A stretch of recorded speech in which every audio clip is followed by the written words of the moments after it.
You are tuned in to a Fireside chat with Zany Mystic. Join us now on another exciting metaphysical journey. Relax, tune in, drop out, and take a seat by the fire as we explore new realms and possibilities. This is Magenta Pixie. You can find me at magentapixie.weebly.com. But now, here is Zany Mystic and guest. Enjoy the show. Greetings, and welcome to a Fireside Chat with Zany Mystic. I'm your host, Lance White. Tonight, my guest is Lucia René. Lucia René has been a professional actress, a computer science consultant, a teacher of self-discovery, and more recently, a writer. Her exploration of consciousness, which has spanned 40 years, drew her to the practices of Hinduism, Zen, Vajrayana Buddhism, and Advaita, and culminated in a 17-year apprenticeship to an enlightened master of American Buddhism, psychic development, and mysticism. During this time, she was ordained as a Buddhist monk and lectured on meditation and mysticism at universities throughout the United States. Between 2002 and 2007, using her mystical training, Lucia collaborated with other female mystics to identify the hidden energy structures underlying our economic, social, political systems, deconstructed her personal buy-ins to those structures, and offered herself in service to facilitate the dismantling of the structures themselves and their vice grip on the global collective consciousness. In July 2010, after many years of self-investigation and selfless service, Lucia experienced the death of her body, but agreed to come back in order to complete her soul's work in the third dimension. The result was the complete dissolution of her egoic structure and profound spiritual awakening. Her work, between now and the end of 2012, involves rebalancing the feminine and masculine energies on the planet, and in particular at the present time, helping women throw off their conditioning in order to stand in their power. We'll be talking about Lucia's new book, Unplugging the Patriarchy, so let's welcome her to the show now. Hi, Lucia, how are you? I'm very well. How are you? I'm pretty good, thank you. No, I've so much been looking forward to your interview, so I'm delighted to be here with you and your listeners. Well, I have to say that I know I've been saying this a lot about my guest book, but that's because I always pick guests whose books I know I'm going to love, and I love your book. Oh, thank you. It is a monumental work, really, of research and mysticism, and it's a spiritual page turner at the very least, and it works on so many different levels. The most obvious one being the octopus-like grip that seems to hold all of society on the verge of collapse. I'm not quite sure where I want to begin, but maybe what prompted you to start this process of discovering who the real power players were on the planet? Oh, well, it took a lot of prompting. I really was directed to do it. I was asked to do it, and I was quite resistant. You know, when one asks for one's dharma, what am I here to do, how am I here to serve, then the answer comes to the higher self and not the personal self. So the personal self is always quite threatened by it. and the higher self thinks, oh, good, now the fun is finally going to begin, you know. So I was told to look and identify what was going on behind the scenes, to identify the hidden mystical structures that really the whole foundation of the patriarchy rests on. It's like anything else, you know, we have a physical body and we have a subtle physical body. And sometimes there are blockages in the subtle physical body that a healer can remove for us at an energetic level. And so it was much the same when we examined in a collaboration I did with women. The patriarchy rests on an energetic foundation, and it has a certain structure, and we were really asked to do some energetic work and disassemble that, simply because it was time. You know, we're at the end of an age, and it's time for the patriarchal structures to go away and some new structures to come into place. Absolutely. I think many of us on the planet have been ready for those old structures to go away since for many decades now. Isn't it true? Yeah. Yeah. Now, they don't want to go away, obviously. And do you see a fight to the bitter end from those that are controlling things presently? No. I see. We've taken the battlefield, basically. Oh, wonderful. Yeah, it happened on the summer solstice. I knew it was going to be quite an interesting solstice, and I stayed up and meditated. And what happened was fascinating, because there's so many light workers, you know, thousands of light workers, and people who have meditated and prayed and, as you said, been so ready for this to change for so long. And finally, I think the volume of light on the planet was sufficient that, you know, Mother Earth was able to be catapulted into an entirely new state of attention. And she did a sort of pushback to the global elite, and it threw them into a state of disarray, and they've been in disarray ever since. Wow. You know, and when I speak energetically, of course, so this is not evidenced yet in the physical world. Right, but, right. If you look on the mystical planes, you know, in the alternate dimensions, the man who you're reading about in the book, the man who's my antagonist, the man in the South Pacific. Oh, yes. Yeah, who is the man who really wanted to run the whole thing, the whole New World Order, and be its primary ruler, you know, and get the rush that comes with the power of controlling everything. He actually left the body as a result. And so now we've entered a time when, you know, there are other leaders of other components of the patriarchy that have been scrambling for power, and a little bit of a bidding war taking place, but we're totally on the case. We're still doing energetic work. And you know, really trying to prevent any sort of you know, we don't want to get into a nuclear war. We have to let them play out whatever's going to play out, because really the unraveling of the patriarchy is serving humanity. The personal self doesn't want to admit that, and the personal self is challenged by that. But basically, there is no light and dark. We all contain light and dark within ourselves, and they just have a rather unsavory role to play. And it's the role of pushing our backs up against the wall so we'll make a leap in consciousness, I think. Yes.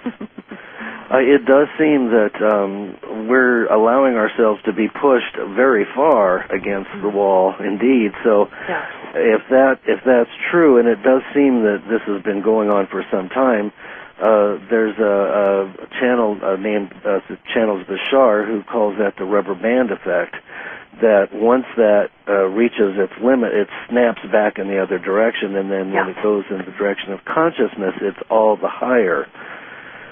So.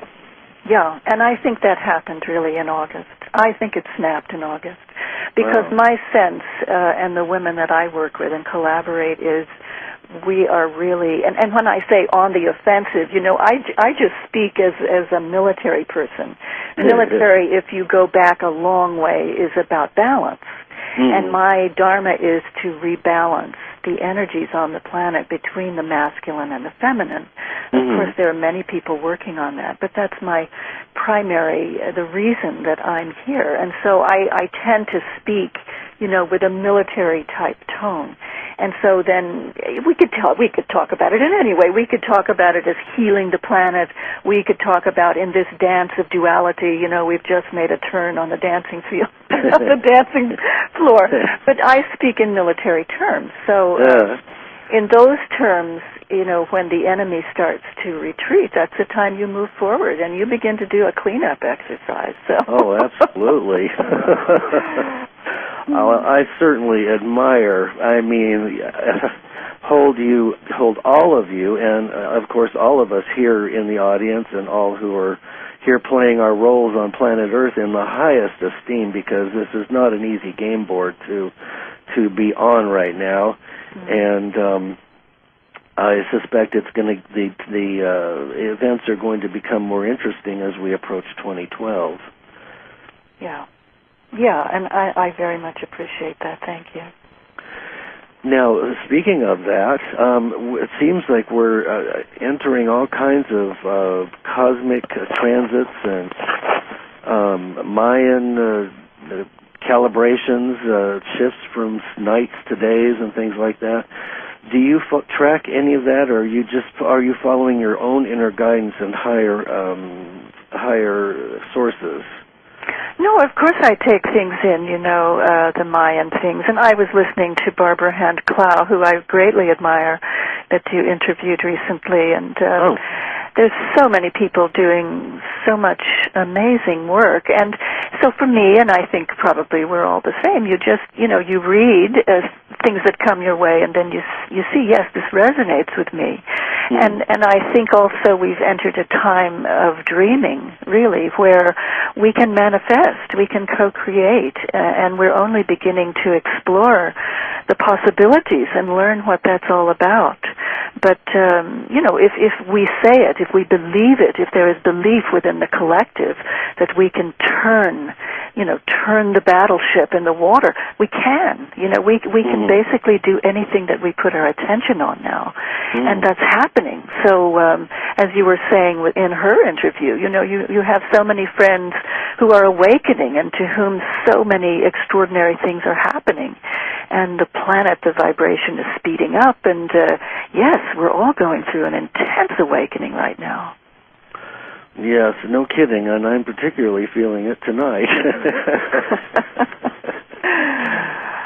But anyway, I know lots of people are having various symptoms through this time, and we just have to learn how to deal with our symptoms.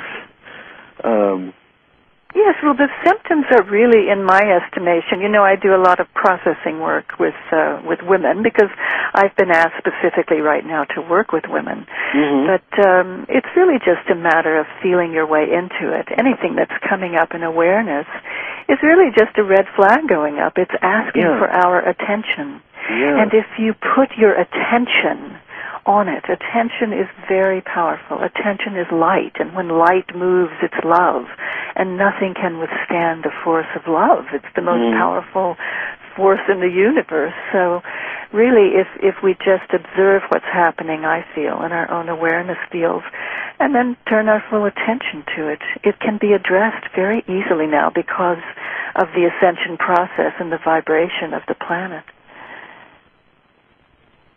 Well, that's a wonderful and hopeful message, especially given that, most people are still mired in the illusion, and, the fears about the Bilderbergers and the Council on Foreign Relations and the Trilateral Commission and these various Illuminati groups and secret societies and the dark black magic and the dark pope, and it just goes on and on. You can scare yourself to death like a Halloween show, but those things are they're dissolving, aren't they? They are dissolving, and the 5,000-year patriarchy, and by patriarchy we simply mean a male-dominated society, where classically men have held the reins of power within the family and within government and social systems and so on. I'm sorry, I've forgotten your question. You were saying say it again to me, Lance. Okay, that... yes, that people scare themselves to death. Right. It's fear-based, isn't it? Right, exactly. So it's really just... that construct, in my estimation, is gone. Yeah. Because you see, when you disassemble something on an energetic level, then we really went in and dealt with all of the structures that were creating the fear. But as human beings, we've lived for so long, 3,000 or 4,000 years in a fear-based society, that it's really just a habit that we have. Yes. So it's up to each of us, especially those of us who are conscious, who can understand it. Writer. Her exploration of consciousness, which has spanned 40 years, drew her to the practices of Hinduism, Zen, Vajrayana Buddhism, and Advaita, and culminated in a 17-year apprenticeship to an enlightened master of American Buddhism, psychic development, and mysticism. During this time, she was ordained as a Buddhist monk and service to facilitate the dismantling of the structures themselves and their vice grip on the global collective consciousness. In July 2010, after many years of self-investigation and selfless service, Lucia experienced the death of her body, but agreed to come back in order to complete her soul's work in the third dimension. The result was the complete dissolution of her egoic structure and guest, enjoy the show. Greetings, and welcome to a Fireside Chat with Zany Mystic. I'm your host, Lance White. Tonight, my guest is Lucia René. Lucia René has been a professional actress, a computer science consultant, a teacher of self-discovery, and more recently lectured on meditation and mysticism at universities throughout the United States. Between 2002 and 2007, using her mystical training, Lucia collaborated with other female mystics to identify the hidden energy structures underlying our economic, social, political systems, deconstructed her personal buy-ins to those structures, and offered herself in service. You are tuned in to a Fireside Chat with Zany Mystic. Join us now on another exciting metaphysical journey. Relax, tune in, drop out, and take a seat by the fire as we explore new realms and possibilities. This is Magenta Pixie. You can find me at magentapixie.weebly.com. But now, here is Zany Mystic.